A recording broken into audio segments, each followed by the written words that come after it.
abakwebambulako abatakumatira bw'obagaana okugenda abanaakuyamba tebajja.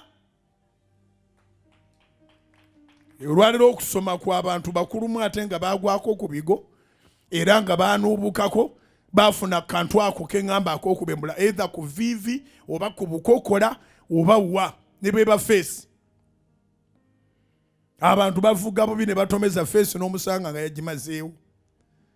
Ekyenyi kyonna n'ennyindo. Abamu tebavuga bubi ebeera accident n'emukubira oba ku booda oba ku gaali. Omuntu yenna bw'abanga agwa okumanya sitaani yajja kubba kutta kuzikiriza. Ayagala nnyo akube bo feesi. Sitaani ayagala nnyo feesi ye yonooneke.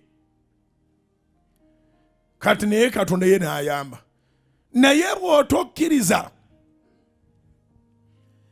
bw'otokkiriza ebyo ebibembukako ng'ebwali wonna biveeko.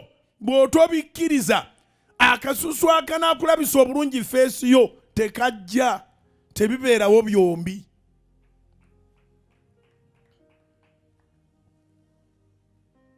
Olwekyo olina okukkiriza feesi ate neddamu n'obanga ataafunye accident n'obembulako bonna obwakwatako kati neetukulanga akakovu kokka.